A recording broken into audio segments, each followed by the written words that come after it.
Assalamualaikum warahmatullahi wabarakatuh. Waalaikumsalam warahmatullahi wabarakatuh. Selamat sore Bapak, Ibu, dan rekan-rekan sekalian. Terima kasih telah menghadiri webinar sore hari ini dan sudah meluangkan waktunya di sore hari ini. Kembali lagi di webinar series SWA dan LMF FEBUI, HR Excellence Webinar Series Presenting Best and Future Practice. Perkenalkan, saya Alia Rahmaning Tias yang akan memandu acara webinar sore hari ini selama 90 menit ke depan. Hari ini kita akan menyimak praktik-praktik terbaik serta antisipasi masa depan, terutama di bidang HR Management yang disajikan oleh para pemimpin perusahaan terkenal dan para pakar HR.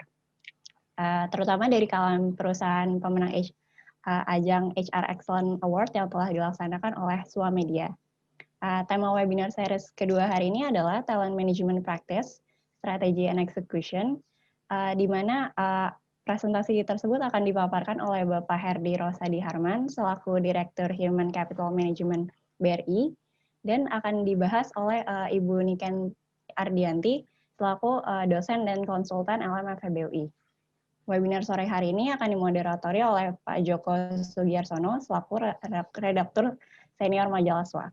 Selama webinar ini berlangsung, peserta dapat menyampaikan pertanyaannya melalui fitur Q&A yang ada di aplikasi ini. Dan langsung saja kita ke Pak Joko Sugiyarsono. Selamat sore Pak Joko. Selamat sore Mbak Alia. Sehat-sehat ya Pak? Sehat? Alhamdulillah sehat. Oke, tanpa berpanjang lebar lagi, mari kita mulai saja webinar sore hari ini. Kepada Pak Joko, saya persilakan.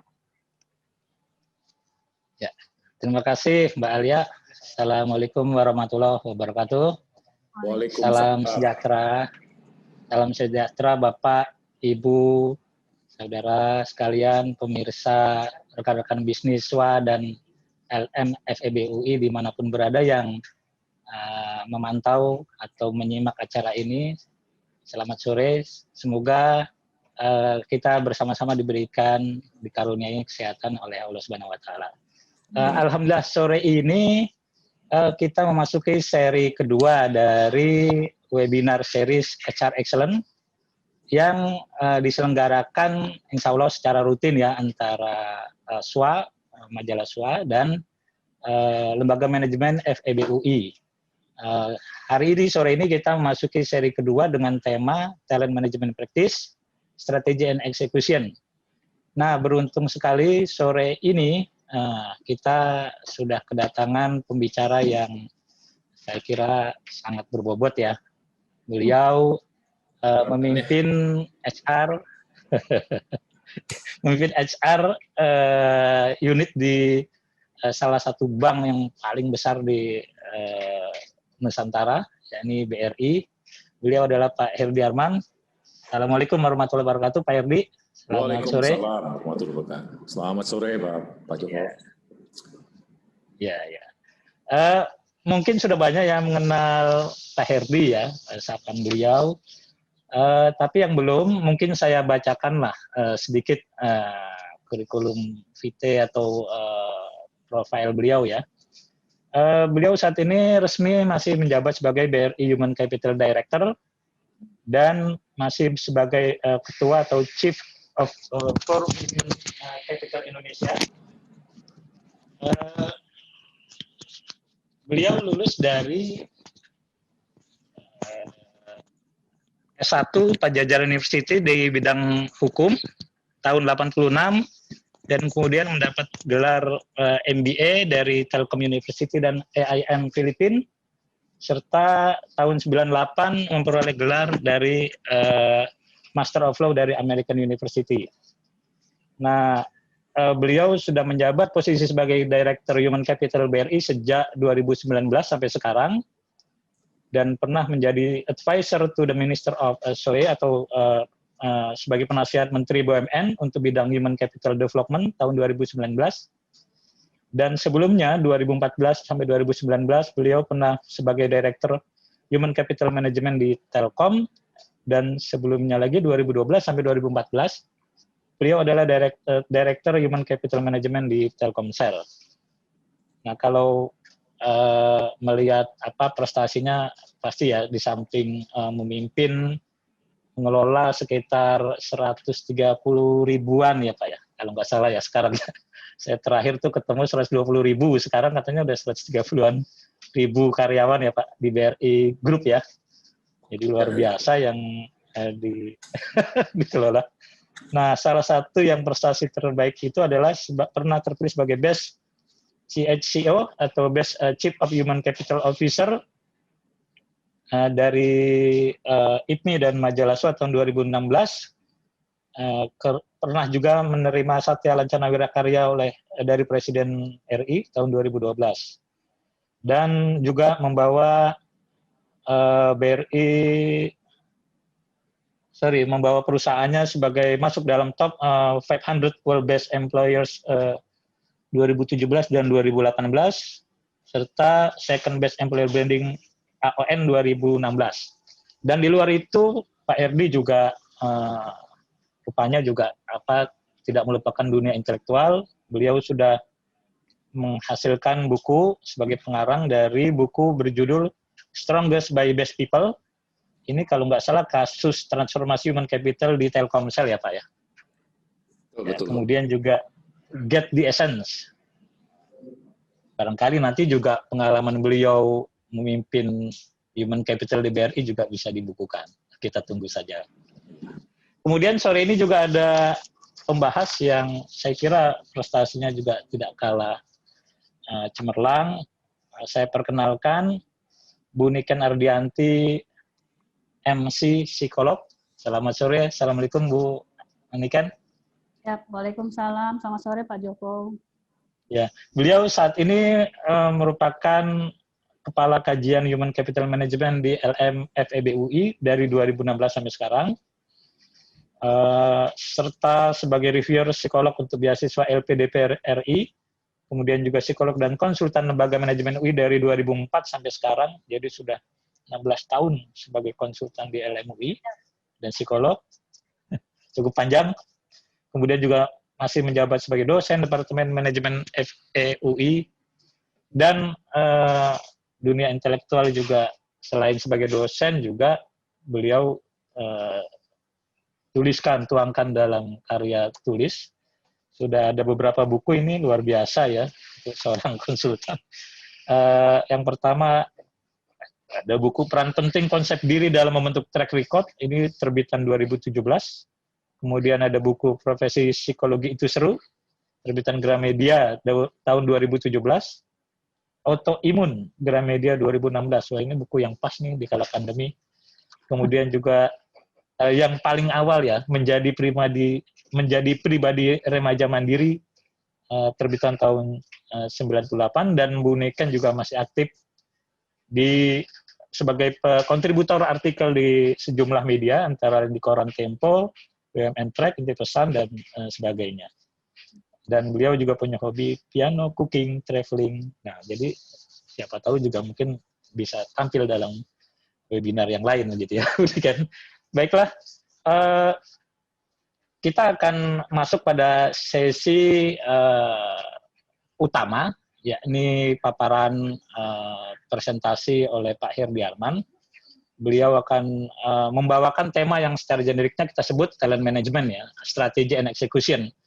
Tapi tadi saya lirik slide-nya itu antara lain beliau sudah sebut talent itu sebagai star of life. Ini satu ungkapan yang juga menarik ya, bintang kehidupan. Jadi talent itu beliau beliau asumsikan sebagai bintang kehidupan.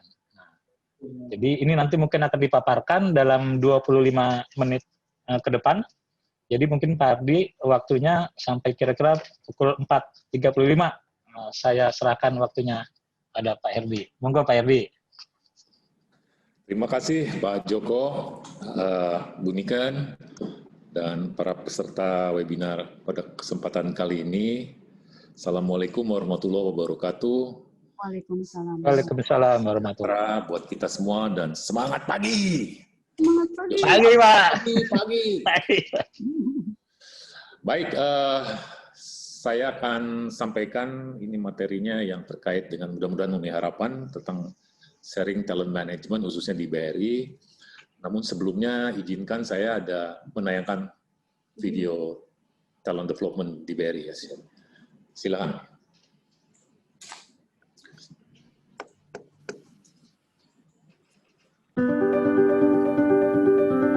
Responding to the vision and aspirations of BRI to become the most valuable bank in Southeast Asia and home to the best talent, BRI is committed to continuing to develop HR competencies in line with the aspirations of the President of Republic of Indonesia to create superior Indonesian talents. Pembangunan SDM menjadi kunci Indonesia kita ke depan. This requires world-class human capital management and practices. BRI collaborates with global institutions such as obtaining CLIP, Corporate Learning Improvement Process Accreditation in Europe, and Brandon Hall Group certification for excellent human capital organization in America.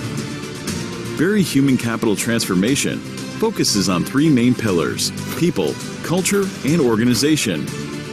Strengthened by an enabler system, creative and effective human capital communication, certified human capital practitioners, advancing human capital information system and digitalization, and promoting healthy industrial and employee relation. Human capital transformation must be successful in providing a good system for brilliance to develop their potential optimally. The people pillar creates great talent and great leaders in the BRI Group through various strategic initiatives to get the best employee experience from the moment of applying, being developed, being retained until retired. Brilliant Development Center, responsible to define all the best recruitment policies, prepare all assessment and development programs. Talent attraction is implemented through a multi-source and multi-channel recruitment with inclusivity and diversity principle. The multi-source BRI recruitment are Brilliant Scholarship Program, Brilliant Creativity Contest, Brilliant Get Talent Program, and Brilliant Internship Program. They can join through our multi-channel recruitment, Brilliant Next Leader Program, Brilliant Future Leader Program, and Brilliant Banking Officer Program. The selection criteria include intellectual capital, psychological capital, and social capital. The selection phase is focused on deep dive for candidate profiling character, which is expected to be in line with BRI's corporate culture. Corporate University as BRI Center of Professional Excellence, with Brilliant Development Center prepares the Systematic Development Program, a three-prongs educational curriculum to create a future great leader, which covers technical, professional, and leadership competency, with strong character shaping. Furthermore, they will continue to move along with thousands of other brilliant through various development programs, namely Brilliant Specialist Development Program, Brilliant Leader Development Program, Brilliant Global Leader Program, Brilliant Bright Scholarship Program, Brilliant Society Elite Program, Brilliant Leader Retirement Program. All systems are prepared by BRI to ensure brilliants can design their own careers through the BDP Brilliant Development Plan.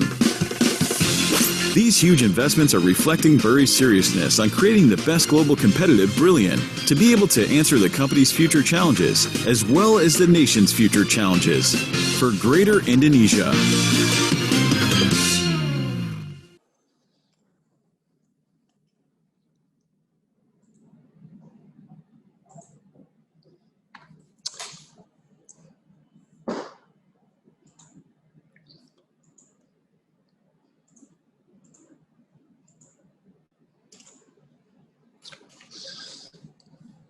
Baik, terima kasih sudah watching video.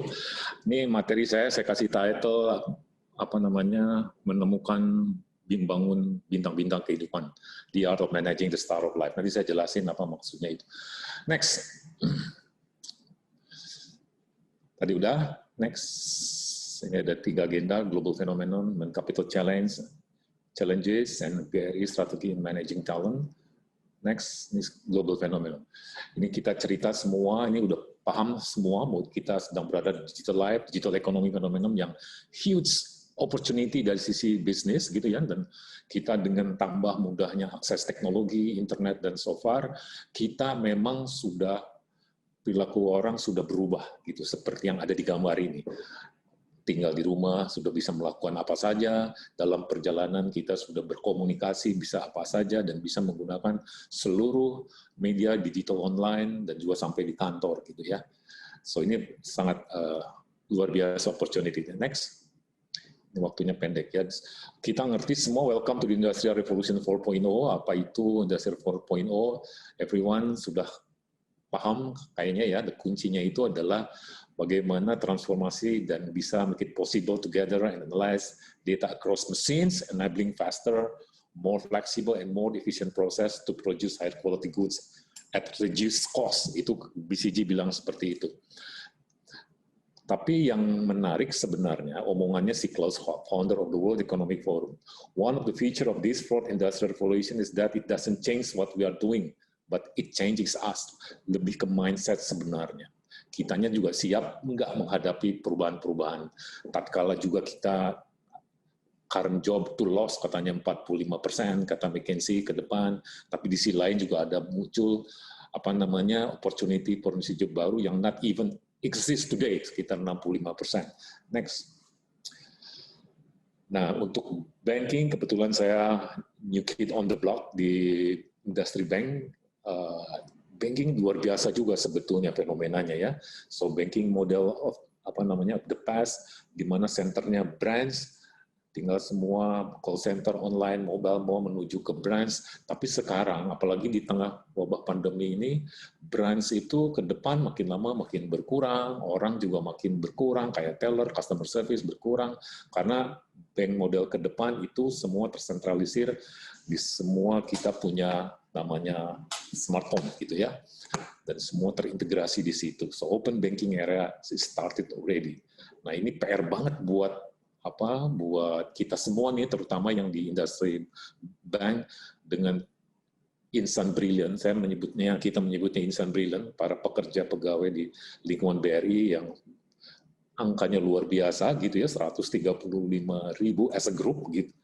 Ini ke depan terus mau diapain nih orang-orang saya nih kan gitu, dengan digitalisasi semua brands makin lama makin berkurang gitu ya.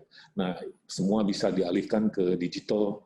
Kita harus jadi mikir nih, oke, berarti kan ada perlu reskilling, upskilling terkait dengan kompetensi, pengurangan orang meskipun tidak harus ada layoff di situ, tapi bisnis model yang kita rubah. Next. Di sisi human capital challenges juga ini sering saya sampaikan di beberapa kesempatan, ini fenomena luar biasa loh. Whether we are ready or not, ini menurut saya luar biasa. Dan saya merasakannya gitu. Talent war itu benar-benar kita semua harus siap gitu menuju talent war. Isunya tuh begini. Di tempat lama, Telkomsel, Telkom, BRI gitu, itu yang namanya pelamar pekerja itu banyak banget, bisa sampai 200 kali lipat dari formasi yang dibutuhkan gitu ya. Dan ini menjadikan kita menjadi ini banyak peminat, tapi pertanyaannya apakah orang yang kita sasar, bintang-bintang kehidupan, top-top flyer di luar sana mau nggak ngelamar ke kita? Itu PR-nya. Mau apa tidak melamar di kita? Seberapa menarik perusahaan kita itu sehingga layak dilamar oleh top flyer yang ada di luar sana, gitu. Karena kita menyasar target-target profil tertentu yang memang pantas di-join di perusahaan kita, gitu ya. Diversity, ini menarik banget, diversity ini, karena kalau perusahaan dipersepsi sangat eksklusif, gitu ya, udah nggak keren lah bahasanya. Ini contoh nih Jack Ma, ini ada anak teman saya di sini. Dia dengan bangganya bahwa ini orang-orang ini adalah wanita-wanita muda ini adalah pegawainya Alibaba dengan segala macam nationality-nya. Dia bangga dengan itu dan dia perempuan itu lebih cocok katanya di teknologi company. Tapi isunya adalah diversity. Jadi perusahaan yang dipersepsi keren itu udah nggak lihat lagi usia, umur, disabilitas, etnis, culture, gender, generation, religion, nationality. So getting diverse itu lebih keren, gitu, lebih baik. Kemudian employee experience, of course, artinya setiap perusahaan itu dalam rangka juga kaitannya ke talent war harus sedemikian dirasakan experience yang menarik buat orang-orang yang bergabung kita, misalnya di perusahaan kita. Start mulai cara kita merekrut, cara kita mendevelop, meretain gitu ya. Itu semua bagaimana sih yang mereka pikirkan, yang mereka rasakan gitu ya. Nah itu jadi bahan untuk masukan-masukan untuk improvement agar mereka stay with us, terutama yang high flyer itu. People analytic itu, atau kita udah main ngomong big data, data analitik, seyogianya kalau udah perusahaan sudah makin membesar, semua perilaku pekerja di lingkungan sudah bisa dianalitikan untuk menjadikan masukan perbaikan-perbaikan ke depan. Gitu ya. Digital leadership, kita memasuki era digital, semua ngerti itu, tapi harus disadari ini barang beda banget gitu. Mostly dari kita, oke, go digital, semua serba digital gitu ya, tapi poinnya kitanya harus berubah. Digital leader itu sepertinya seperti apa? Karena apa namanya ini agak beda, culture-nya juga lain, digital culture gitu ya. Leadership-nya juga butuh lain gitu. Nanti ya sedikit saya singgung di belakang. Gig economy, gig worker ini juga kerasa banget nih. Jadi sudah mulai bermunculan teman-teman yang tidak mau bekerja secara formal gitu ya. Tapi mereka kayak freelancer, bekerja yang masuk ke platform, collaboration platform di perusahaan-perusahaan, dari situ dia making money gitu. Tapi dia nggak mau nih pekerja perusahaan ini, pekerja perusahaan itu, gitu. Dia freelancer. Ini yang menarik, sering juga saya diminta ngomong tentang big generation gap, millennial phenomenon gitu ya, yang notabene mereka itu perlu perhatian yang lebih lah. Nah di situ saya melihat mereka itu lebih ke unlong life employment. Tidak terlalu pengen mulai fenomena itu muncul, tidak terlalu pengen bekerja sampai pensiun di situ, contractual basis. Dan saya ngerasain waktu saya keliling-keliling di Silicon Valley gitu ya, mereka bekerja 2 tahun, 3 tahun, itu sudah luar biasa, dirayakan. Saya bilang itu lagi ngapain? Lagi merayakan masa kerja di Google Pak, 2 tahun. Karena orang Indonesia banyak juga yang bekerja di sana. Oh, oke, 2-3 tahun aja sampai dirayakan, karena insan-insan atau pekerja-pekerja yang memberikan value ke company itu memang di-keep banget tuh, karena otherwise dia bisa hengkang ke kompetitor gitu. Managing multi-generation workforce juga menjadi menarik gitu ya. Oke, ini sekedar insight tentang human capital. Next. Nah, ini dari sisi human capital challenges, khususnya kami di industri bank, khususnya di BRI, ini sharing, bahwa tantangan pertama yang saya rasakan adalah bagaimana sih menemukan right size kompetensi ke depan yang bisa menjawab tuntutan perusahaan ke depan. Dengan semua era digitalisasi, sebenarnya yang fit itu seberapa banyak sih pekerja kita, kemudian kompetensi apa sih yang harus kita maintain, harus kita reskill atau upskill kaitannya ke kompetensi-kompetensi yang akan datang gitu ya. Nah ini harus bisa kita petakan supaya kita tidak keteteran gitu ya. Terus tadi saya singgung mengenai talent attractions, how sexy our company is, seberapa menarik sih perusahaan kita. Kayak tadi anak-anak Indonesia yang saya ceritakan di Silicon Valley itu memang dia even nggak melirik itu perusahaan-perusahaan di kita itu. Dan pengennya langsung kerja di luar negeri, di perusahaan-perusahaan multinasional yang di luar negeri. Oke, ini PR buat saya, tapi memang valuable mereka, karena kita pengen mencari pekerja yang apa istilahnya value creator gitu ya, tidak sekedar bekerja 8 to 5, 9 to 5 go home, tapi benar-benar value creator gitu ya. Itu yang di isunya. Talent management yang menjadi topik kita kali ini, bagaimana mengidentify, men-select, mendevelop, dan menjamin adanya kelancaran suksesinya. Culture, of course, bagaimana tantangannya, semua perusahaan pasti ngomong budaya, tapi how to make sure budaya itu terinternalisasi dan it goes to the system. Itu tantangannya kalau ngomong budaya. Jadi pastikan masuk ke sistem yang ada di perusahaan. Agile digital organization ini juga memang fenomena yang harus kita hadapin.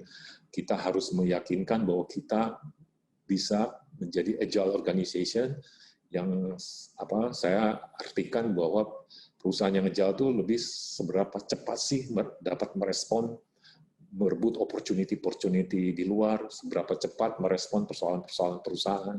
So, beberapa fenomena atau beberapa hal yang banyak perusahaan lakukan untuk being agile, misalkan collaboration network organization, share service organization. Maksudnya gini, kalau share service itu tidak haruslah kalau kita punya grup nih, company nih, Sekarang administrasi kepegawaian, SDM gitu ya, itu tidak perlu semua melakukan administrasi itu, termasuk administrasi keuangan. Cukup di satu titik, di satu perusahaan atau anak perusahaan, atau satu divisi, tapi melayani seluruh grup. Saking upaya menghematnya gitu. Saya pernah terkaget-kaget ada beberapa perusahaan yang pernah datang ke Telkom gitu, dia membubarkan satu divisi IT-nya karena nggak mau memaintain divisi IT-nya, dia memilih nunjuk Telkom melakukannya, dia lepasin kan, dia pengen fokus ke bisnisnya. Itu upaya-upaya perusahaan supaya mencoba being agile gitu ya, dan fokus ke bisnisnya. Kemitraan juga menjadi isu, bagaimana bisnis model yang pas supaya diajak bekerja sama dalam konteks yang seperti tadi contoh perusahaan yang meng-outsource-kan fungsi IT-nya gitu. Ini tentu saja sekarang Mr. COVID ini lagi lagi memainkan perannya nih di belahan dunia seluruh belahan bumi ini, dan sebenarnya buat kita jadinya ada blessing-nya mempercepat proses akselerasi transformasi yang sedang kita lakukan. Mr. COVID seperti sering saya bilang benar-benar is the most effective one, the most effective Chief of Transformation Officer in the world ya Mr. COVID ini. Dulu susah banget kita budaya digital learning, e-learning, karena orang pengennya datang ke kelas gitu ya. Tapi sekarang dipaksa semua, kayak kita nih sekarang acara kali ini juga tidak harus ketemu fisik, tapi dipaksa semua melalui bisa dilaksanakan secara distance gitu. Next. Ini kebetulan di kita populasinya luar biasa, ada 83 milenial sama Gen Z 83% gitu. Jadi ini perusahaan anak muda memang BRI itu sampai ke pelosok tanah air yang hadir gitu sampai ke desa-desa. Ini menurut saya luar biasa karena memang yang BRI uniqueness-nya adalah kita fokus ke UMKM karena persoalan bangsa itu ada di UMKM. Hampir 99% lebih pelaku usaha di Indonesia itu UMKM. Penyerapan tenaga kerja itu 97% adanya di UMKM. Produk domestik bruto Indonesia kontribusinya lebih dari 65% UMKM. So persoalan bangsa ini kita kalau membangun ekonominya ya fokus di UMKM ini. So kita menjadi proud to be part of it untuk membangun UMKM di Indonesia. Dan anak-anak muda ini yang turun sampai ke desa-desa sana. Next. Nah ini saya berbagi tentang arsitektur human capital di BRI. Jadi, as a business, kita pengen menjadi the most valuable bank in Southeast Asia, home to the best talent, gitu, dengan segala parameternya. Dan kita memang mendeklar pengen menjadi becoming the world-class human capital system and practices. Tadi di video kelihatan kita kerjasama sama institusi-institusi internasional, dan ikut juga program-program akreditasi, KLIP sama European Foundation Management Development. Kita juga kerjasama sama Brandon Hall yang mengkalibrasi human capital system yang di Amerika sana. So kita butuh memastikan ada di mana sih sebetulnya human capital system yang ada di BRI. Karena hopefully pengennya kita ini menjadi business prime mover by providing reliable human capital system. Jadi mindset orang-orang human capital gitu ya. Jadi kita harus paham betul bisnisnya dan kita ada di lini terdepan untuk memastikan bisnisnya berjalan dengan lancar dengan disediakannya human capital system yang reliable gitu. Ekosistemnya bangun pilar people, culture, organization. Nanti saya semua fokus di salah satu di people, talent management karena topiknya banyak dan the whole the enabler system yang ada di bawah ini. Next.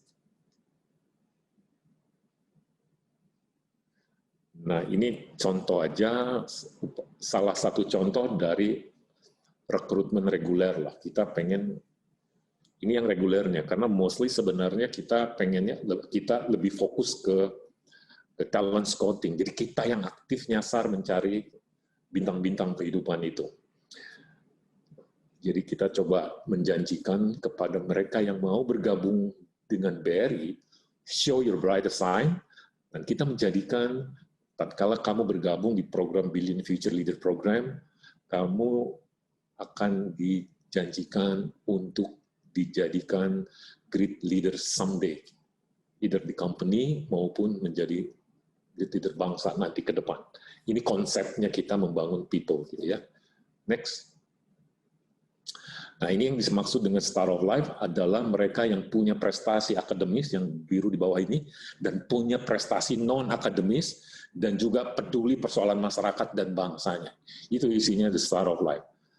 Kita tidak mencari IPK yang tinggi, tapi kita lebih fokus juga mereka-mereka yang punya great character, yang fit in dengan future ready kompetensi. Great character itu adalah intellectual capitalnya oke, psychological emotional capitalnya oke, social capitalnya oke. Social capital menjadi isu karena kita pengennya insan brilian itu insan-insan yang bermanfaat buat masyarakat. Makanya di sistem penilaian kita yang namanya informal leadership, informal leader, kayak jadi ketua RT, ketua RW sekalipun saya catat skornya. Dia masuk ke sistem. That's informal leader. Kita semua ini pakai SK gitu ya, ditunjuk RUPS atau pakai SK jadi leader.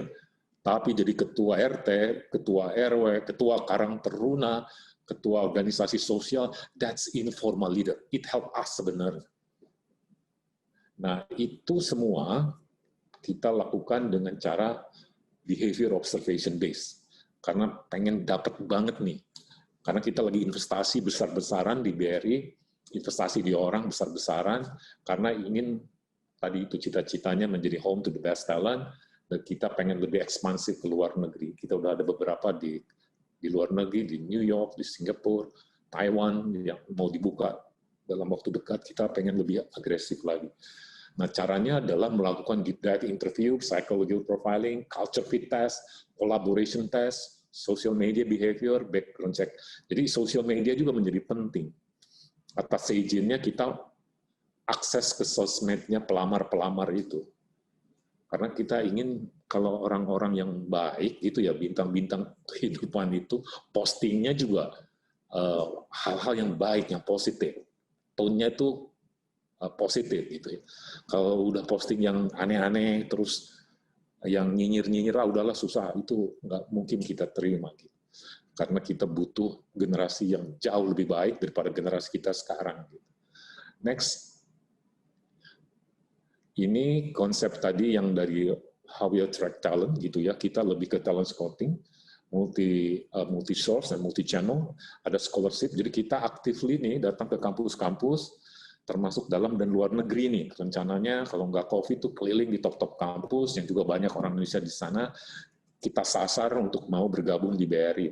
Either mulai program beasiswa, program magang, melalui jalur creativity contest, jadi yang pemenang-pemenang kreativitas competition yang kita adakan itu, kita lamar langsung, join dengan BRI gitu ya. Karena kreativitas itu, ke depan inovasi, kreativitas adalah kunci apa yang membedakan satu instansi, satu perusahaan, yang satu dengan perusahaan yang lain, kreativitas. Get Talent itu kita punya yang namanya Brilliant Society Member, top-top talent yang kita pilih, asetnya perusahaan yang kita suruh menyebar, cari di luar sana, anak-anak hebat, ambil untuk jadi pekerja BRI. Jadi anak-anak yang berprestasi kita sasar. Di samping yang regular itu, national recruitment, regional recruitment, nah dengan multi-channel pendidikan-pendidikan yang kebetulan kita namakan depannya Brilliant semua, Brilliant Future Leader, Brilliant Next Leader, Brilliant Banking Officer Program. Itu untuk berbagai levelnya. Next. Terkait talent management, bagaimana kita mengidentifikasi, menselect, mendevelop, dan juga menciptakan suksesor yang ready ke depan. Tentu saja kita dibantu untuk talent verification. Ini semua ada kita menggunakan aplikasi bagaimana melahirkan talent cluster, talent pool, list of successor, dan itu dikalibrasi di talent committee yang nomor 2 ini, untuk kemudian kita mendevelopnya ke depan seperti apa. 7 menit lagi. Next. Ini waktu, jadi saya cepetin aja nih ya. Jadi mulai dari identifikasi, setiap insan brilliant sudah bisa menyampaikan aspirasinya, ngisi di situ mau aspirasi apa, bidang apa, dan sebagainya. Nanti sistem membaca. gitu ya, bisa membaca, maka sistem melahirkan talent cluster. Ada di cluster mana? Apakah di kelompok yang top flyer, promotable, ataukah di kelompok-kelompok cluster yang lainnya. Dan kita juga bisa melahirkan preliminary talent pool, dilahir by system nih. Kemudian list of successor untuk dikalibrasi. Next. Nah, dikalibrasi di talent day, talent committee untuk untuk didiskusikan nih, untuk dikalibrasi. Setuju nggak nih anak orang ini masuk cluster top talent?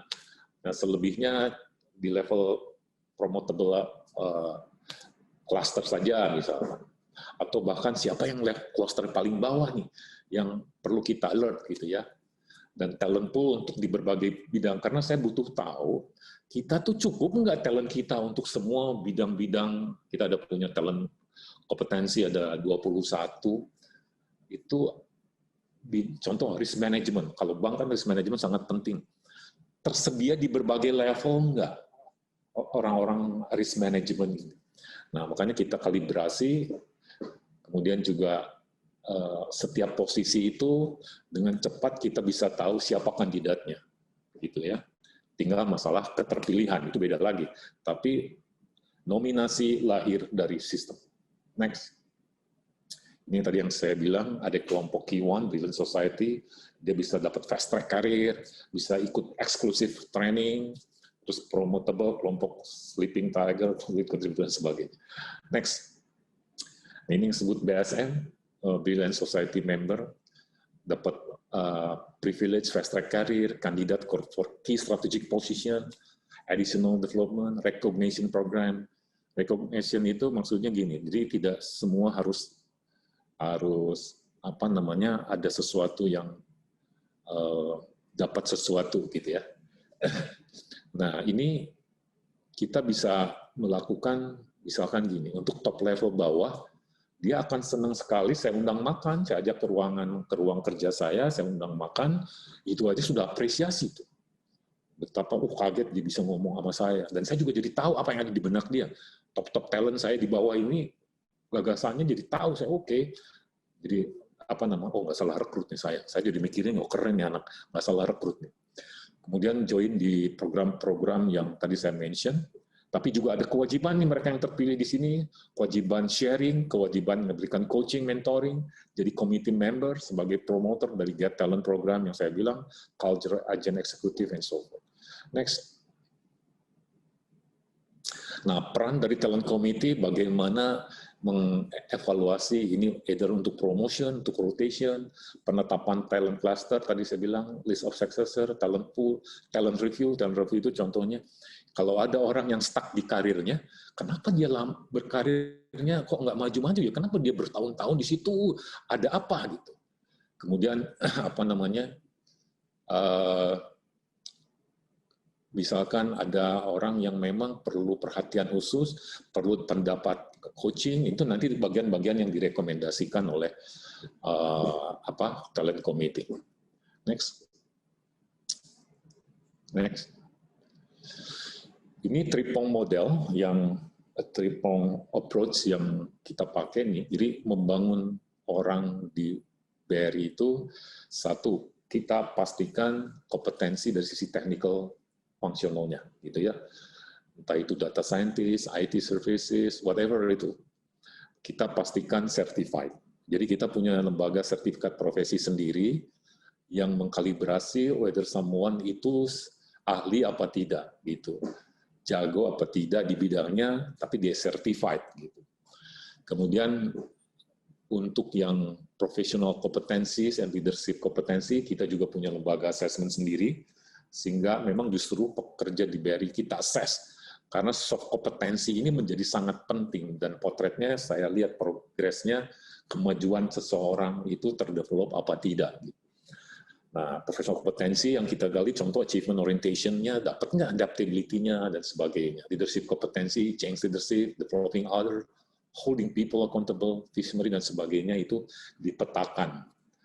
Dan itu yang saya masukkan, it goes to the system. Dan tentu saja, strategi menjadi penting, culture harus akan tambah kondusif kalau memang fit dengan program-program people development kita. Dan tentu saja role of the leader itu menjadi penting.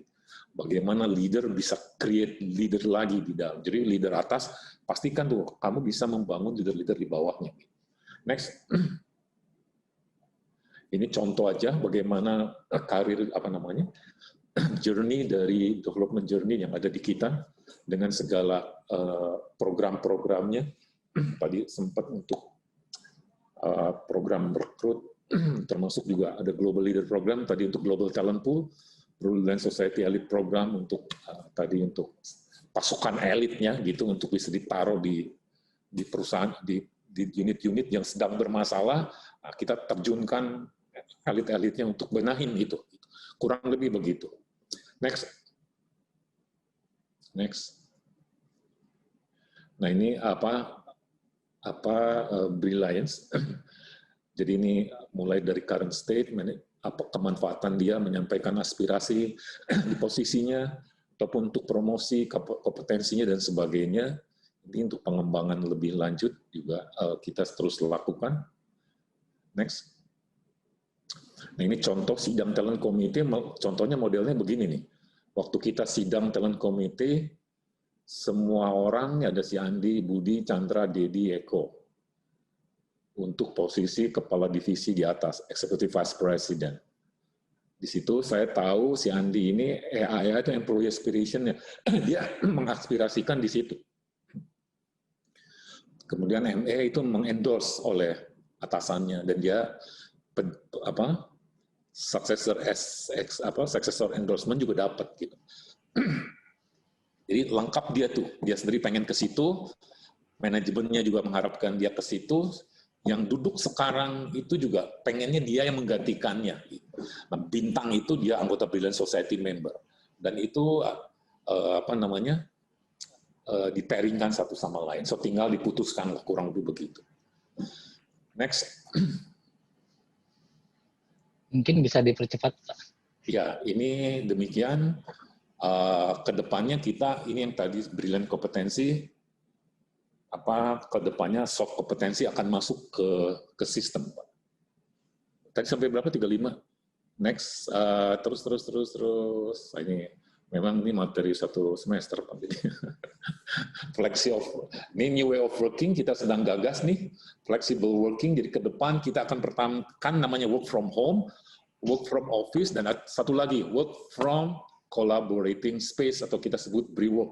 Karena ke depan saya tidak mau lagi pekerja itu tidak harus datang ke kantor lah, bisa di rumah, bisa juga di collaborating space yang kita bikin. Orang Bogor ya udah bekerjanya di Bogor, kita siapin. Orang kelompok Bekasi, pekerja Bekasi bisa Bekasi. Jadi waktu juga harapannya more fleksi itu. Dan ini dibantu dengan tool-tool productivity tool untuk memastikan termonitor. Dan kita sudah menerapkan team based working, jadi struktural itu berkurang banyak di BRI, hampir 70%, struktur karena modelnya kerja secara tim. Go digital, jadi otomatis dengan new working ini mempercepat go digital. Demikian terakhir ini dari saya, talenta hebat tidak muncul tiba-tiba, melainkan hanya dapat terbentuk bila dilakukan secara persisteman. Mulai dari menemukannya, mengembangkannya, dan meretainnya dengan melibatkan seluruh stakeholders. Demikian, terima kasih, dan jangan lupa bekerja di BRI itu harus fun, keep your spirit high, and stay young forever. Nah, satu dari saya itu, bukan karena tujuan tercapai kita menjadi bahagia, tapi karena kita bahagia, tujuan menjadi tercapai. Demikian, Pak. Terima kasih. Assalamualaikum warahmatullahi wabarakatuh. Waalaikumsalam warahmatullahi wabarakatuh. Wah, super ini presentasinya. Cuma memang banyak ya Pak, harus satu semester ini ya kuliah. Baik, kita sediakan waktu 15 menit untuk Bu Nika Nardianti untuk membahas apa yang sudah disampaikan oleh Pak Herdi Harman. Saya sediakan waktu sampai jam 17.00. Silakan Bu Nika. Siap, bismillahirrahmanirrahim. Oke, terima kasih Pak Joko Suharso dari Majalah SWA. Nyun Sewu, selamat sore Pak Herdi Harman. Sore, Bu. Ya, siap. Terima kasih. Dan saya mesti mau nyapa dulu ini seluruh peserta webinar nih. Sudah ada 130 peserta ya. Dan ini juga berjalan di 2 kanal YouTube ya. Selamat sore Bapak dan Ibu semua, sebagian besar juga para scholar ini pasca sarjana, ini kita menjadi sebuah kesempatan yang luar biasa sekali, berhasil mendapatkan waktu di antara kesibukannya Pak Herdi untuk meluangkan waktu sharing session di momen ini. Alhamdulillah. Matur nuwun Pak Herdi sebelumnya. Sami-sami. Yap. Nyon sewu, teman-teman SWA bisa di-share materinya?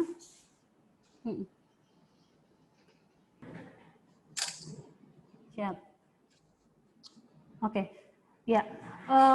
Kita berangkat dari judulnya adalah Talent Management Strategy from VUCA 4.0 Era into Society 5.1. Jadi artinya secara revolusi industri dari 4.0 menuju ke 5.0, tetapi secara society-nya kita sudah beranjak 5.1. Artinya mengutip istilah Pak Denny Alex ya, beliau adalah penulis buku Learning menuju 5.1. Kita di-challenge dengan kondisi COVID-19 ini, kita di-challenge atau sedikit bahasa terangnya didorong ya, dipaksa pada saat 15 Maret itu untuk kita masuk ke dalam digitalisasi. Padahal kalau kita mengatakan ditanya sudah siap belum, tentu jawabannya belum siap seperti itu.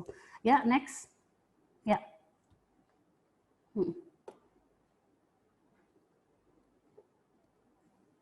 Ya.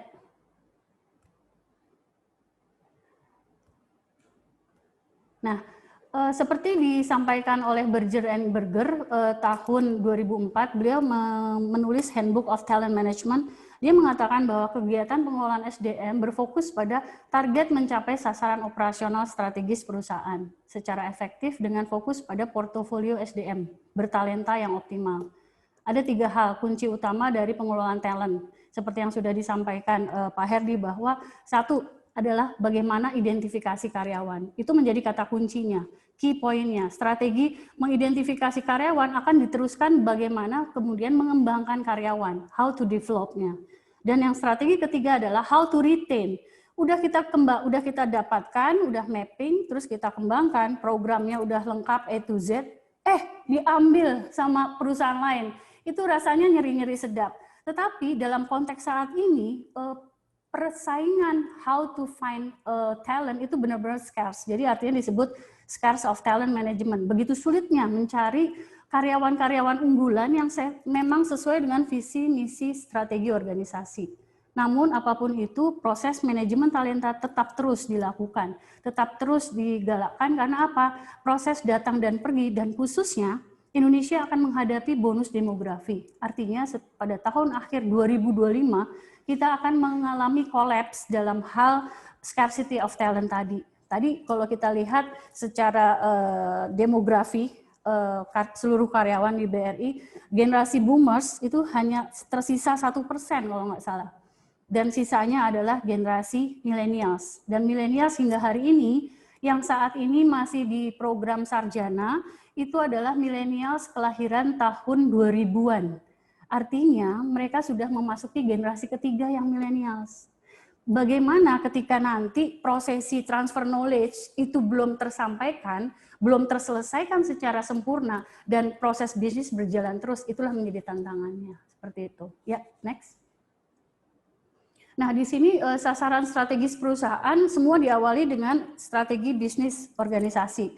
Itu menjadi tembakan pertama sebagai yang disebut sebagai organizational analysis. Di sana strategi bisnis diturunkan menjadi rencana-rencana aksi yang akan di cascading, yang akan dibuat berjenjang dalam bentuk analisis tugas atau task analysis. Dari seluruh direktorat, kalau kita mengacu pada balance scorecard, adalah operational, ya, direktorat operasional, finance, marketing, dan human capital. Terakhir baru people and development. Nah, artinya menjadi kata kunci di sini adalah kita bergerak dengan cepat. Kita harus sedikit berlari, terlepas dari revolusi industri yang dari 3.0 dipaksa untuk menjadi 4.0. 4.0 belum terlalu lama, ternyata sudah harus dipaksa menuju ke 5.0. Dan artinya di sini dalam hal ini adalah ternyata rekam dari proses pangsa tenaga kerja, ya, usia produktif itu juga bergerak. Ketika klien kita juga bergerak, teman-teman kita juga bergerak, artinya di sini menjadikan di sini menyebutkan bahwa yang bergerak tidak hanya karyawan di dalam perusahaan, tetapi juga klien di perusahaan. Nah, ketika kita bisa mengatakan bahwa 80% lebih adalah generasi X, berarti individual analisisnya juga ada penyesuaian, di mana bagaimana kita menentukan strategi target kerja, KPI, itu juga tidak lepas dari strategi bisnis unit kerja, seperti itu, dan itu secara berjenjang. Nah, inilah itu tadi saya sampaikan juga bahwa nilai tambah dari perusahaan BRI, Bapak dan Ibu, ini menjadi sebuah mahakarya di Indonesia, karena salah satunya perusahaan di Indonesia yang usianya lebih dari 100 tahun bisa dihitung dengan jari, dan salah satunya adalah BRI. Diawali dengan Bank Priai Purwokerto, yaitu diawali oleh Bapak Raden Wirya Atmaja tahun 16 Desember 1895. Artinya tahun ini Desember usia BRI 125 tahun. Di sini apa menjadi legacy dan wisdomnya? Maka strategi bisnis organisasinya itu akan diturunkan menjadi visi dan misi. Strategi visi dan misi itu akan diturunkan ke dalam strategi unit kerja. Seperti yang tadi sudah dipaparkan oleh Pak Heri dengan sangat detail, programnya udah sangat masif, no doubt, nggak perlu dipertanyakan. Artinya apa? By proses, secara sistem SDM, pengelolaan SDM-nya dari konvensional saat ini sudah menjadi human capital. Nah, disitulah menjadi tantangannya adalah bagaimana ini dibuat menjadi sistem. Sistem itu dikodifikasi menjadi digitalisasi. Nah, itulah menjadi tantangannya seperti itu. Ya, lanjut. Nah, di sini saya memberikan review tentang bagaimana 5 proses utama dari pengelolaan SDM. Yang pertama adalah perencanaan dari human capital. Di situ menentukan berapa kuota yang dibutuhkan untuk setiap direktorat, layer apa saja, dari A sampai Z, dan sampai seberapa teknis kualifikasi spesifikasinya, kompetensi intinya apa, kompetensi teknisnya apa, ketika fungsional, apabila dengan struktural, kompetensi manajerialnya apa. Nah, itu ada di dalam human capital plan. Dan selanjutnya adalah eksekusinya, tindakannya. Dalam proses ini disebut sebagai recruitment and selection. Di tahap fase yang ketiga disebut sebagai training and development. Pada fase yang keempat adalah performance management and career management system. Nah, tahap yang terakhir adalah compensation and benefit. Nah, itu menjadi satu siklus yang terus-menerus dan ini masih menjadi teori utamanya. Belum ada perubahan sampai hari ini. Yang menjadi perubahan adalah eksekusi dari tekniknya, in detailnya, detailisasinya, itu yang menjadi perubahannya, seperti itu. Ya, lanjut. Nah, di sini saya berusaha mengajak teman-teman kita semua untuk mereflek kembali, mengingat kembali transformasi sistem pengelolaan manajemen SDM di Indonesia. Artinya sebelum tahun 2000 itu assume kita masih berada di tahun di mana semua pengelolaan manajemen masih berbasis konvensional. Artinya belum ada konsep human capital, masih ada SDM. Jadi kalau disampaikan di dalam struktur organisasi itu adalah direktur SDM, bukan direktur human capital. Nah, orientasinya apa? SDM itu mengacu kepada sources. Jadi masih sifatnya didominasi oleh administrative expert. Dan prosesinya manajemen SDM itu masih bersifat konvensional. Artinya belum ada kompetensi di sana. Jadi artinya ketika kita melakukan rekrutmen dan seleksi masih berbasis konvensional yang sifatnya psikologis. Belum mengacu pada target pencapaian kerja. Belum terkait dengan target pencapaian KPI unit organisasi. Nah, menjelang awal di tahun 2000 sampai masifnya adalah di 2015, itu beberapa perusahaan dan sebagian besar bahkan di BUMN sudah menjadi mandatori untuk memiliki yang namanya kamus kompetensi atau manajemen SDM berbasis kompetensi. Nah, disinilah di mana transformasi SDM menjadi human capital, disitulah moment of truth-nya, seperti itu. Dan selanjutnya, pada saat awal 2020, 2015 itu sudah mulai bergerak ya, ada perusahaan-perusahaan yang masih berusaha untuk mengacu pada kompetensi-kompetensi teknis, tetapi mau nggak mau mereka harus bergerak kepada kompetensi fungsional, in detail.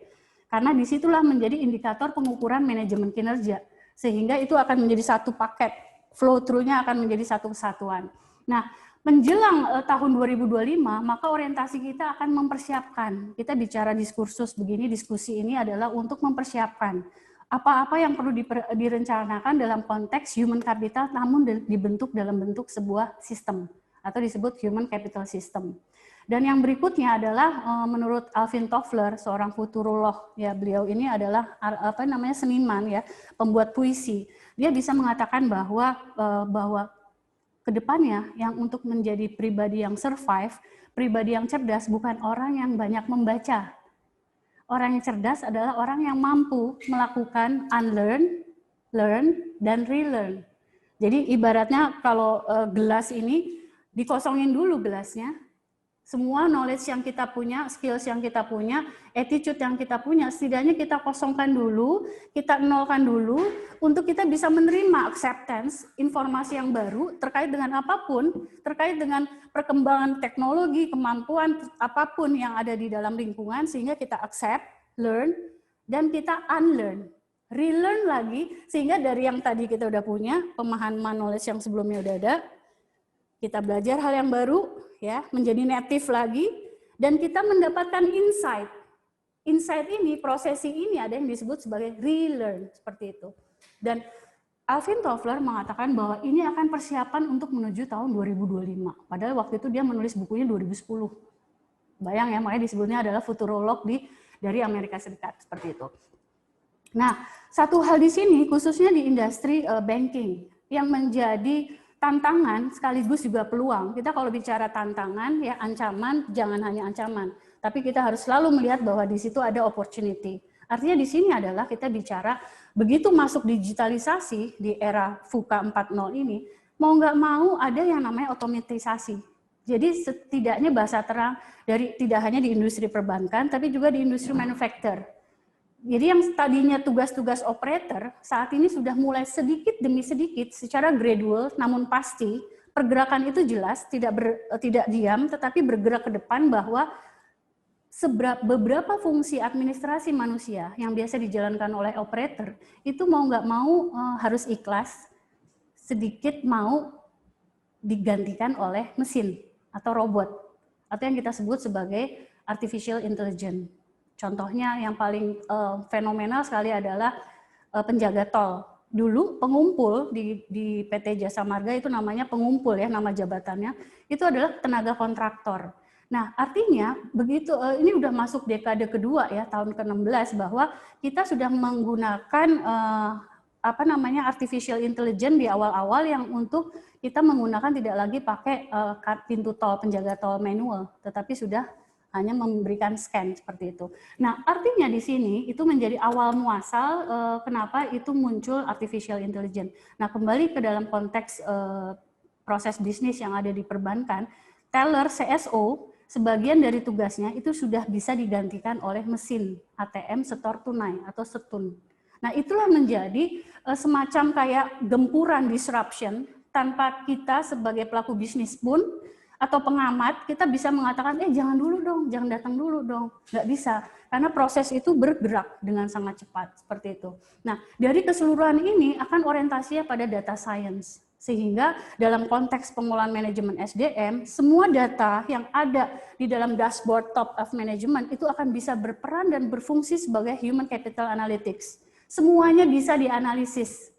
Dan itu akan berdampak pada pengambilan keputusan top management. Yang nanti akan di cascading dari strategi bisnis organisasi di organizational analysis tadi diturunkan menjadi task, diturunkan lagi menjadi individual analysis, dan itulah maha dahsyatnya yang namanya data science ini. Jadi mungkin dalam diskursus hari ini untuk teman-teman yang bukan berasal dari teknologi informasi, ayo sekarang kita udah mulai belajar setidaknya level 1 untuk bisa mengetahui apa sih yang namanya data science, apa sih yang tadi disebutkan kaitannya dengan human capital analytics, apa sih yang disebut dengan AI, artificial intelligence, atau ada juga nih yang sekarang lagi sangat sering sekali terdengar adalah Internet of Things. Ya, contohnya aja seperti ini, kita terpaksa untuk bisa menguasai online, webinar dan lain sebagainya. Nggak bisa lagi kita bicara gaptek. Mau nggak mau kita harus memberanikan diri untuk mempelajari semua poin-poin, semua panel-panel ini seperti itu. Nah, itu antara lain adalah implementasi atau salah satu contoh dari Internet of Things. Oke, lanjut. 1 menit lagi bisa, Bu Niken? Bisa, insya biar Allah. kita masuk diskusi. Nah, BRI dalam konteks ini tidak bisa terlepas dari konteks BUMN. Nah, tantangan ke depan untuk pimpinan dan seluruh karyawan BRI adalah menjalankan BUMN values. Orientasinya saat ini adalah value creation. Tetapi tadi yang kita sudah pahami bersama, legendnya, semua proses bisnisnya sudah sangat valid sekali. Tetapi yang namanya tantangan ke depan itu harus menciptakan value creation. Ya, next. Nah, di sini sampai hari ini pemerintah Republik Indonesia sudah berhasil membuat 7 holding. Kata-katanya sih tidak terlalu lama lagi akan holding BUMN Bank. So, BUMN Bank dalam hal ini BRI memiliki ruang dan tempat khususnya dalam bisnis microfinance. Yang tadi disampaikan Pak Herdi adalah keunggulannya memang di UMKM, mikro retail, betul. Dan itulah menjadi keunggulan Mahakarya yang tidak bisa digantikan bank-bank BUMN lainnya. Itu yang harus kita admit bersama, kita pahami, karena apa? Cari BRI di dusun belah mana dari desa, manapun penjuru di Indonesia, pasti ada BRI. Beda dengan bank-bank yang lain. Itu menjadi keunggulannya. Tapi sekaligus itu menjadi ancaman. Ancaman dalam hal apa? Bagaimana memastikan talent-talent ini bisa tersebar? Sementara talent-talent dari secara kondisi universitas, ya, persebaran itu ada melekat pada Pulau Sumatera dan Pulau Jawa. Nah, disitulah tantangan. Bagaimana pengelolaan talent ini bisa dipastikan generativity-nya itu tersebar dan bisa merata dan mereka siap ditempatkan dimanapun.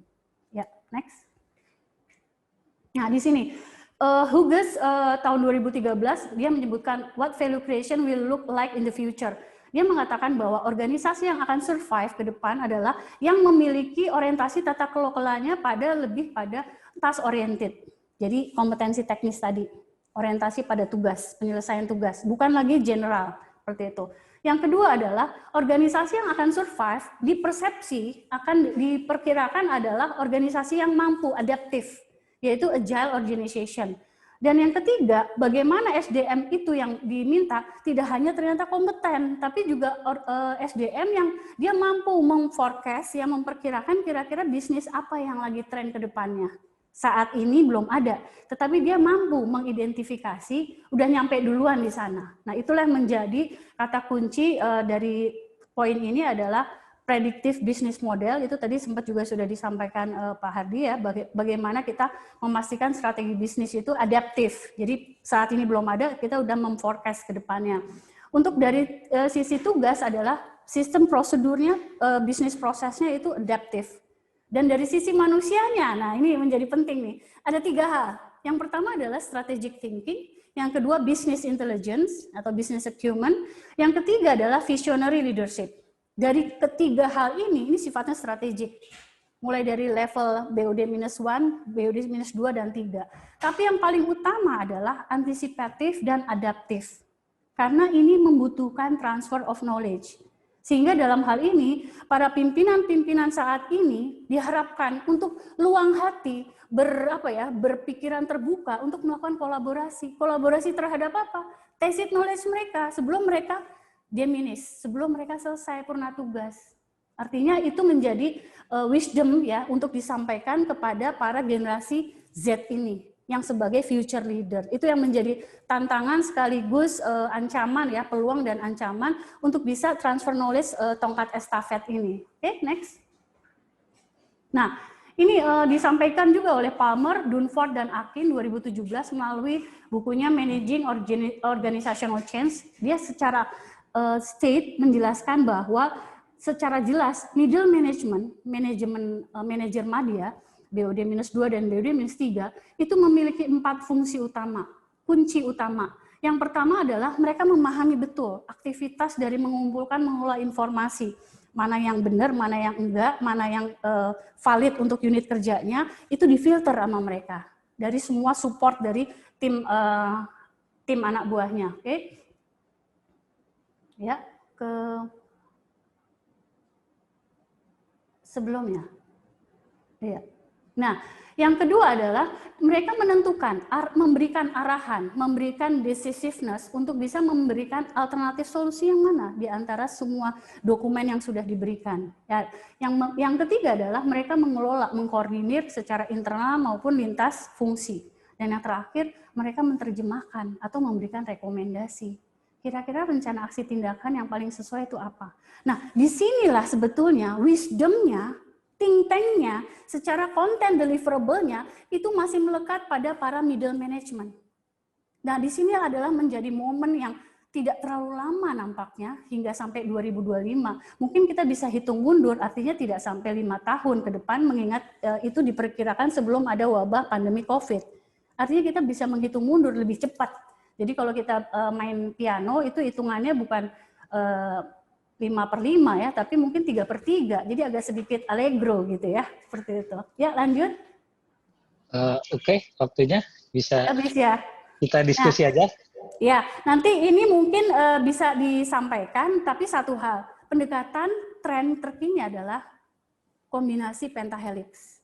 Bagaimana antara kolaborasi antara Bank BRI dengan pemerintah, ya sebagai regulator, Bank BRI sebagai bisnis entitas itu sendiri, dan akademisi. Dan yang nggak boleh lupa adalah komunitas, karena BRI bergerak di microfinance. Sehingga pentahelix dan konsep yang disampaikan oleh Pak Eskowitz dan Lei Desdes, dia mengatakan bahwa mengajak fungsi media itu menjadi sangat penting. Karena apa? Di sini menjadi satu kesatuan, the wholeness, seperti itu. Oke, sekian mungkin itu dulu, nanti yang berikutnya dalam diskusi tanya-jawab, monggo silakan. Terima kasih Bu Niken, menarik ya, tak kalah menarik dari yang sudah dipaparkan oleh Pak Herdi, tadi dianalisis secara konsepsional juga. Kebetulan Bu Niken juga memang mendalami bidang talent management. Baik, kita masuk ke sesi tanya-jawab. Kita mungkin sampai 17.35 ya. 17.35 kita usahakan. Pertama saya mau tanya dulu deh ke Pak Herdi, dan mungkin Bu Niken juga boleh jawab ya. Beberapa saja sih yang saya kira menurut saya prinsip juga. Sesuai tema kita adalah talent management antara strategi and execution. Nah, yang dipaparkan oleh Pak Herdi sudah luar biasa ya, sebagai satu perusahaan besar, BUMN besar, kesistemanya itu sudah sangat komprehensif dan sudah digitalized begitu ya. Jadi mulai dari talent identification sampai yang terakhir talent retention-nya juga rasanya sudah terkontrol begitu ya. Cuma saya ingin bertanya ya, yang pertama itu kira-kira apa gap yang biasanya ada gitu, yang terjadi antara strategi dalam talent management program dengan eksekusinya begitu. Nah, terus kira-kira bagaimana mendekatkan gap itu atau menghilangkan gap itu? Paling nggak mendekatkan lah, kalau bisa tidak bisa menghilangkan. Silakan Pak Herdi. Baik, Pak Joko. Jadi kalau bagaimana sih kita menemukan gap-gap dari antara strategi sama eksekusi gitu ya. Nah, memang idealnya itu selalu dibiasakan, kita selalu mengevaluasi, dan kita tahu, sekaligus tadi ada teman saya nanya tentang apa sih challenge bisnis model di HR. Jadi gini, yang harus dijawab oleh perusahaan instansi itu 2 pertanyaan aja. Where are we? And where are we going to? Itu aja. Kita harus tahu kita ada di mana, which is align sama strateginya or not. Terus lingkungan kita udah kayak apa? Terus kita mau kemana? Itu sangat mendasar banget. Bisa jadi kelemahannya, atau gini, kita merasa everything is okay gitu ya. Tapi persoalannya bisa jadi environment tuh udah berubah, udah nggak gitu lagi, zaman udah berubah. Jadi kadang kita, kelemahan perusahaan besar sepanjang yang saya tahu itu merasa diri oke, gitu. Karena dari dulu juga udah begini. Ya. Tuh, padahal tuntutan udah sangat berubah, udah sangat beda. Jadi adanya bagaimana tantangan justru menemukan dirinya sendiri. Ada di mana kita dibanding kompetitor, dibanding industri. Kemudian kita mau kemana? Makanya kita salah satunya mencoba mencari tahu dan minta assessor independent party untuk dicari tahu kelemahan, kekurangan kita, atau kita sebutnya area to be improve-nya seperti apa, gap-nya apa, dan area improvement seperti apa. Contohlah pengembangan. Pengembangan sekarang itu menurut saya ya harus sustainable.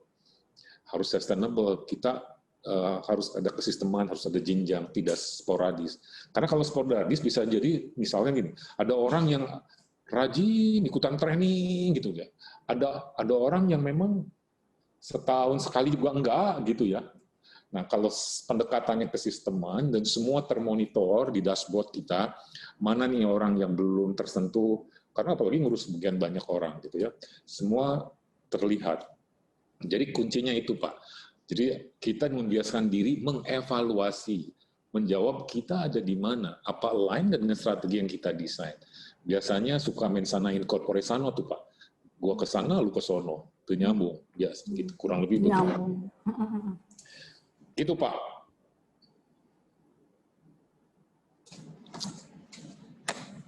Pak Joko. Pak Joko mood. Ya, silakan Bu Niken kalau mau ada komentar. Iya, sudah terjawab oleh Pak Herdi itu. Oke. Sepakat. Saya kalau Bu Niken boleh nanya ya soal ini apa? Tadi memang di antara karakteristiknya yang disampaikan Pak Herdi itu, talent itu yang dicari adalah yang satu punya great karakter, yang kedua future ready begitu ya. Ya. Nah, saya ingin bertanya, kebetulan Bu Niken juga kan punya background psikologi ya. Ya. Nah itu apakah talent seperti itu hasil didikan atau sebenarnya ada bakat dari lahir? Ini mirip pertanyaan soal kepemimpinan juga, karena tadi unsur leadership, kompetensi juga ada disebut-sebut begitu Bu. Siap. Silakan Bu. Siap. Jadi kalau kita bicara kaitannya dengan proses rekrutmen seleksi, kalau kita bertanya dari misalnya 1000 kandidat. 1000 kandidat bisa dikatakan plus minusnya secara best practice itu 30% pasti akan gugur di seleksi tahap pertama. Nah, artinya seleksi tahap pertama itu biasanya cutting off-nya itu adalah tes potensi akademik. Artinya itu bicara kaitannya dengan daya tangkap, Pak, intelektual. Okay. Ya. Nah, bicara di intelektual itu kita belum bisa menyampaikan bahwa kita bicara strategi yang tadi disampaikan Pak Herdi, bahwa sudah pasti orientasinya lebih kepada culture dan great talent. Nah, begitu seleksi kedua, di seleksi kedua ini Pak, ada beberapa yang menggunakan diskusi kelompok, ada beberapa yang langsung wawancara dengan user. Ya. Wawancara dengan user khususnya untuk di industri banking itu menjadi sangat sebuah kebutuhan karena apa? User yang menjadi tahu industri banking ujung tombaknya adalah account officer. Itu menjadi teman-teman yang pemasar ya, tenaga pemasar, sales team yang funding dan lending itulah menjadi task force-nya. Artinya user di sini menjadi berkepentingan karena mereka yang bisa melihat dengan kasat mata secara langsung dia bisa jualan nggak nih orang.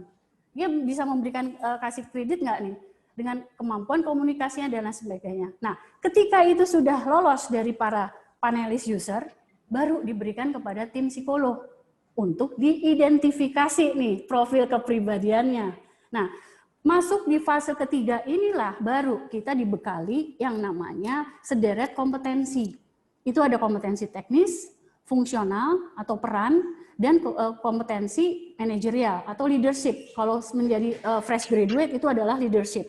Okay? Nah, disinilah kita tidak lagi bicara kepintaran, Pak. Karena kepintaran dan secara best practice ya itu sudah diseleksi 1 dan 2. Ya, secara skills, communication skill, bagaimana confidence levelnya itu sudah disaring oleh tim panelis user di seleksi kedua. Nah, begitu masuk di wawancara, disinilah kita bisa mengidentifikasi apa sih sebetulnya yang diidentifikasi dari proses wawancara ini berbasis kompetensi. Yang pertama adalah visi misi values-nya.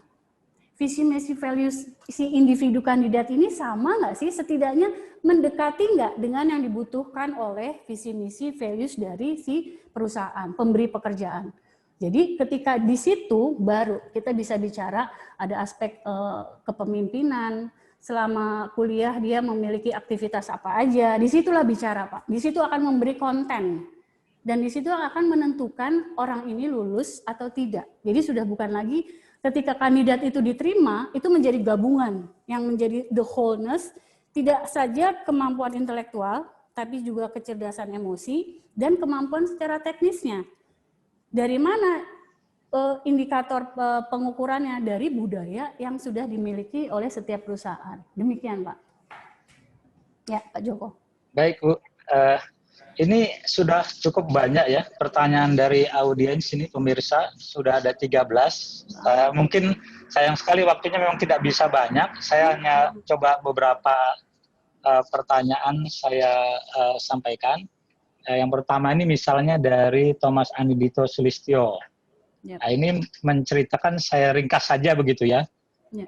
Ada yang orang-orang yang muda yang masuk lewat fast track. Sehingga ada kemungkinan orang-orang muda ini akan, atau milenial dan Gen Z itu menjadi atasan dari karyawan senior yang sudah lebih dulu ada. Nah, ini kira-kira bagaimana strategi BRI, manajemen BRI dalam mengatasi generational gap seperti ini? Gitu. Ini pertanyaan buat Pak Herdi. Monggo Pak Herdi. Baik, jadi prinsipnya sistem itu nggak membaca usia, Pak. Ya. Jadi nggak membaca usia, mau berapapun umurnya, as long as you are deliver, you are productive, itulah yang di value company, kan gitu. Jadi regardless usia. Nah, fast track ini tuh sebenarnya memberikan peluang orang, teman-teman, pekerja untuk berlomba-lomba berprestasi. Sehingga harapannya dengan dikasih kesempatan jalur fast track, bisa menjadi motivasi untuk selalu memberikan yang terbaik buat perusahaan. Jadi itu Pak Joko. Jadi nggak ada hubungannya sama usia. Bisa jadi bahwa yang muda memimpin yang tua ya possible, sangat possible. Tapi kita memastikan bahwa meskipun muda tapi mature gitu. Itu yang penting gitu ya. Jadi jangan sampai ada ketersinggungan. Yang susah kalau nggak punya sistem, hingga yang senior dilampaui yang junior tersinggung.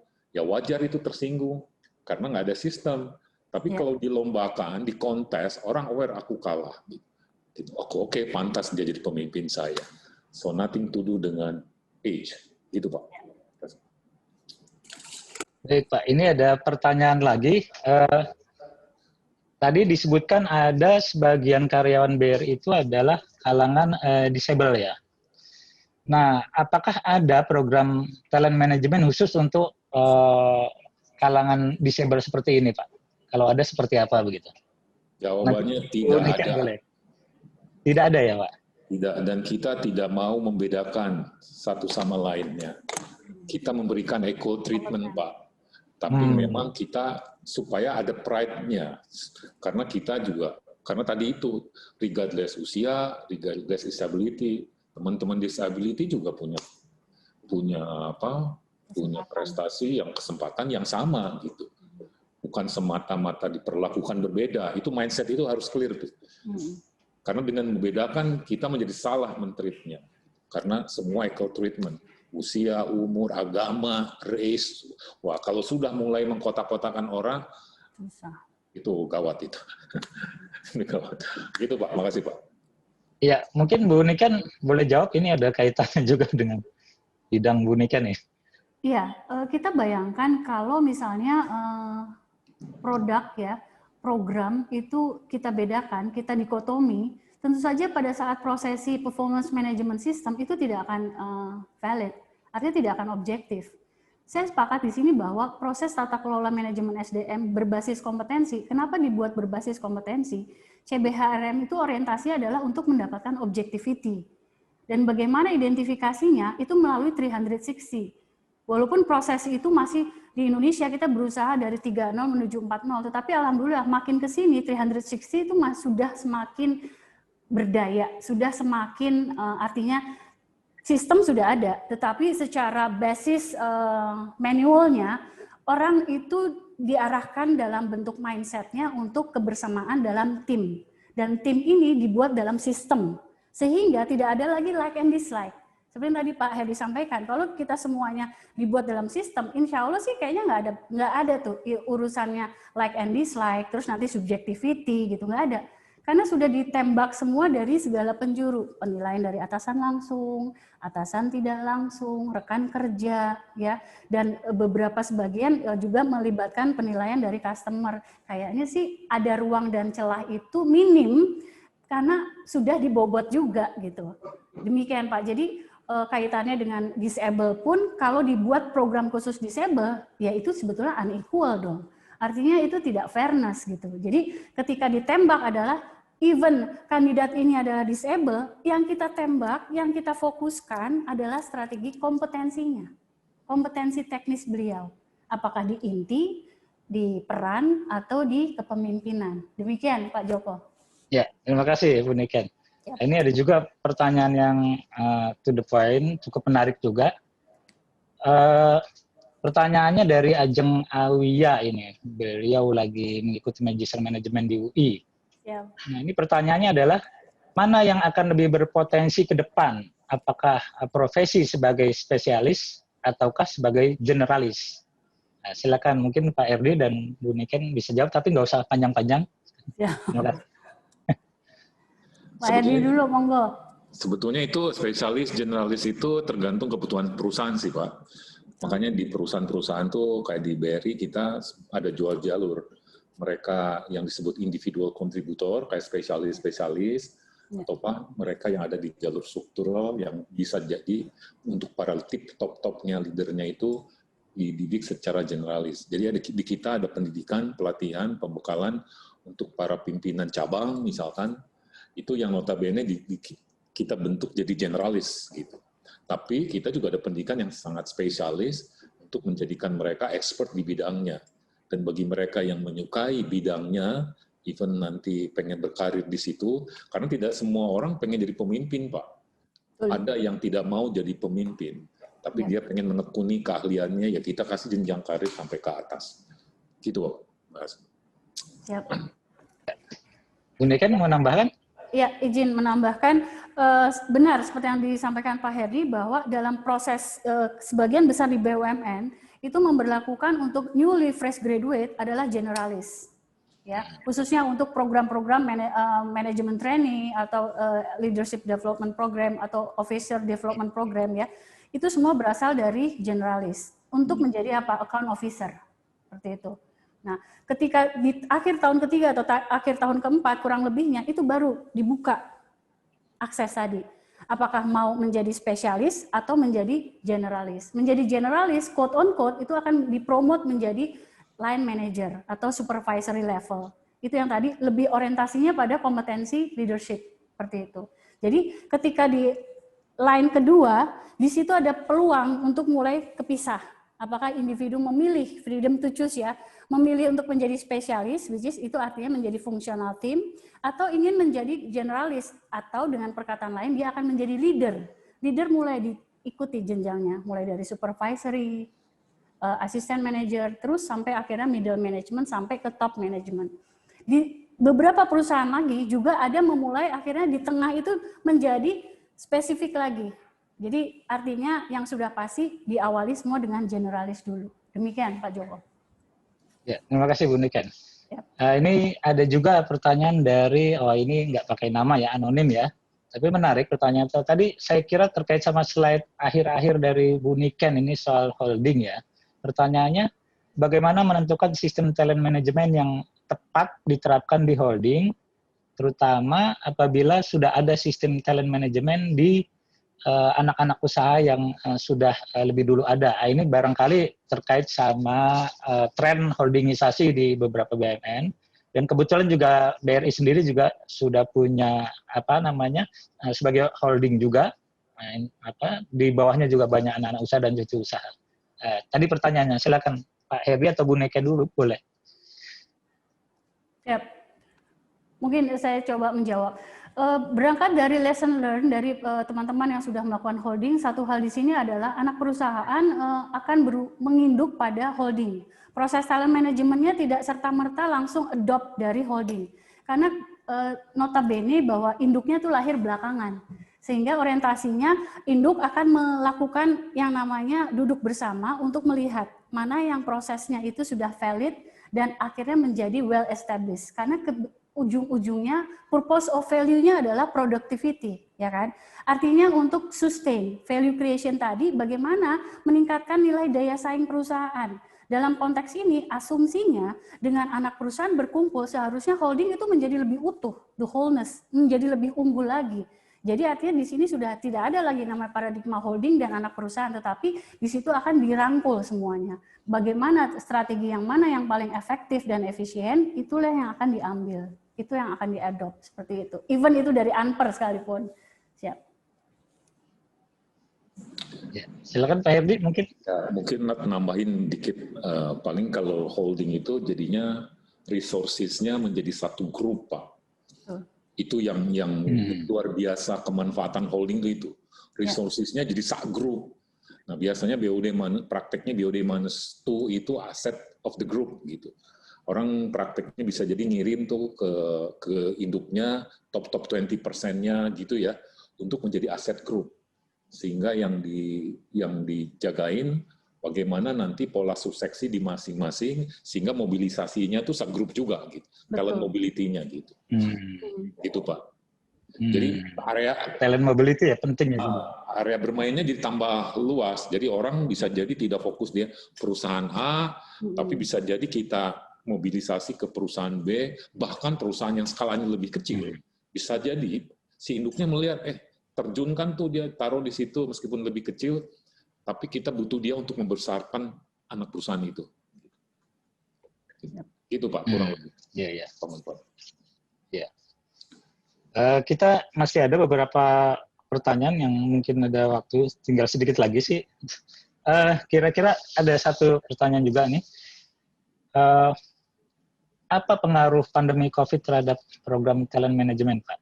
Terus bagaimana solusinya agar talent management program itu bisa tetap berjalan efektif gitu? Kalau saya sih pengaruhnya memang jadinya semua proses tidak lagi berbasis ketemu fisik gitu kan. Nanti semua berbasis offline. Digital semua ya, digitalize ya. Digital, semua proses, kemudian sidang-sidang talent committee itu bisa dilakukan juga online gitu kan. Itu aja sih bedanya Pak. Tapi jangan sampai COVID ini menghambat proses gitu, karena life must go on kan Pak. Di perusahaan itu semua harus berjalan. Dan ternyata bisa.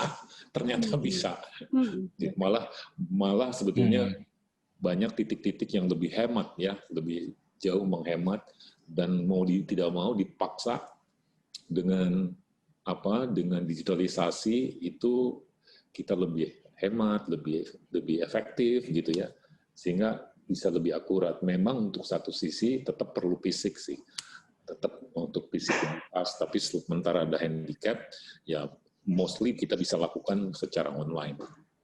Gitu Pak. Oke, baik, ini pertanyaan terakhir ya. Mungkin bisa pendek karena kita juga mendekati maghrib.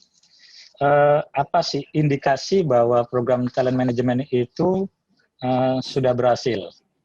Apa indikasinya atau KPI-nya begitu, yang ringkas begitu. Terima kasih Pak Herdi, Bu Niken. Jawabannya talent pool readiness gitu. Suksesornya tersedia dan tidak bingung mencari pengganti. Biasanya tuh bingung tuh, siapa yang mengganti ini? Sini mau pensiun, siapa ya? Bingung. Ini udah tersedia by system dan terkalibrasi. Siapapun yang kepilih dari pool itu, percaya pasti oke, karena sudah kita kalibrasi. Kita memilih dimensi lain lah. Makanya tetap perlu sidang gitu supaya orang yang hebat itu biasanya akur tuh artinya, wah ya benar tuh, keren tuh si itu yang penggantinya, sepakat. Nah, itu tuh Pak. Gitu. Tugas Human Capital Management Director itu create system sebetulnya. Create system. Jadi dalam konteks talent management, misalkan di BRI nih, kebetulan saya baru, saya nggak banyak yang nggak kenal, banyak nggak tahu, bahkan jadi benefit buat saya. Saya nggak care siapa yang terpilih, tapi pastikan lahir dari sistem. Gitu. Karena siapapun pasti orang hebat. Tinggal masalahnya seberapa jauh akseptabilitas orang di mata sidang, gitu kan? Itu aja. Tapi siapapun yang terpilih, guaranteed ini orang terbaik kita. Itu Pak.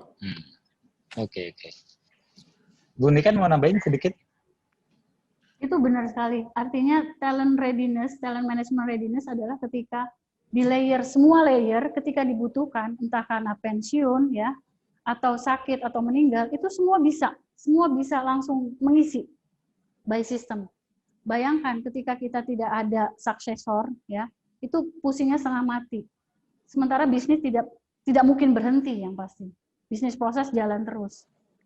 Klien jualan tetap jalan terus. Nah, itulah menjadi ikonik ya, menjadi menu toolset untuk human capital adalah melakukan prosesi talent management itu menjadi standarisasi. Dan ini sifatnya rutin karena 12 bulan itu menjadi suatu hal yang kepastian bahwa orang akan pensiun itu menjadi pasti. Belum ada hal-hal yang lain ketika kita membutuhkan kompetensi yang tidak ada di perusahaan. Sehingga kita harus mencari hire a new one. Tetapi ternyata kompetensi di luar, ternyata kita di dalam juga ada. Nah, strategi itu menjadi bagian dari talent management. Seperti itu. Gitu, Pak. Baik, itu pertanyaan terakhir, Pak Herdi, Bu Niken. Saya mohon maaf ini pada para pemirsa yang pertanyaannya belum sempat semuanya kami bacakan, kami sampaikan ke pembicara dan panelis hari ini. Karena waktunya sudah mepet, mendekati maghrib ya.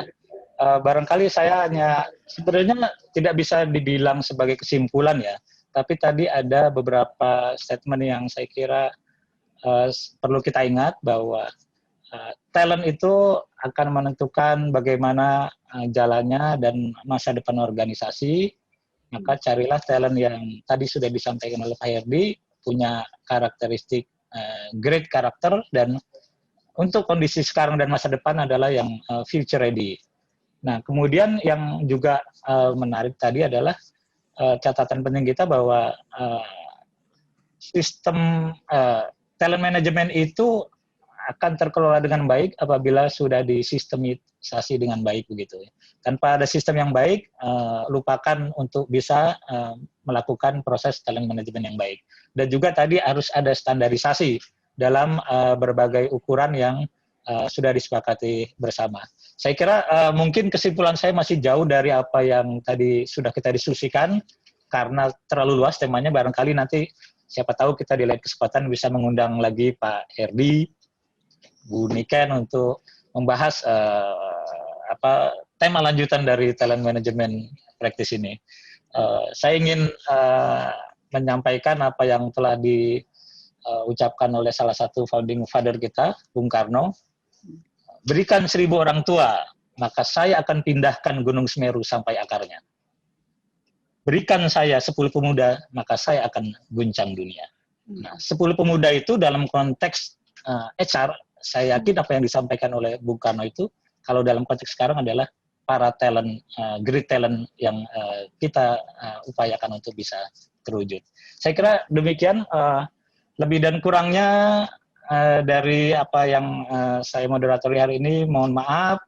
Saya ucapkan terima kasih yang sebesar-besarnya pada Pak Herdi Rosadiarman yang sudah menyampaikan slide yang luar biasa, sangat bagus, walaupun waktunya sangat sempit ya, dan pembahasan yang sangat analitis dari Bu Niken. Semoga ini bisa menjadi pembelajaran dan tambahan wawasan buat kita, buat saya, buat para pemirsa dimanapun yang mengikutinya. Semoga itu menjadi kebaikan buat kita bersama. Mohon maaf kalau ada kekurangan. Sebillahi taufiq wal hidayah. Wassalamualaikum warahmatullahi wabarakatuh. Kesempatan dan waktu saya sampaikan, saya serahkan kembali kepada MC kita, Mbak Alia. Silakan Mbak Alia. Oke, terima kasih Pak Joko yang sudah memoderatori sesi sore hari ini. Seru sekali sesi sore hari ini, banyak sekali pertanyaan yang datang, tapi sayang sekali waktunya terbatas. Terima kasih juga kepada Pak Herdi dan Bu Niken yang sudah membahas materinya dengan sangat menarik. Oke, rekan-rekan sekalian, tibalah kita di penghujung acara. Untuk materi sore hari ini bisa nanti panitia akan mengirimkan ke email masing-masing peserta. Kami akan kembali lagi di tanggal 30 Oktober dengan tema strategi merekrut dan meretensi talenta terbaik bersama Head of HR PT Sasa Inti, yaitu Bapak Agus Sudarmoko. Saya Alia Rahman Imtiaz dan segenap tim yang bertugas pamit undur diri. Wassalamualaikum warahmatullahi wabarakatuh. Waalaikumsalam. Waalaikumsalam warahmatullahi wabarakatuh. Terima kasih Pak Herdi. Terima kasih Bu Niken. Terima kasih Alia, semua pemirsa. Terima kasih Pak Joko. tim teknis. Terima kasih. Ya sama-sama Bu. Tim LM. Terima kasih Alia. Terima kasih Bapak dan Ibu. Sehat selalu. Sukses. Terima kasih Bapak Ibu. Amin. Amin. Izin pamit. Monggo Bu.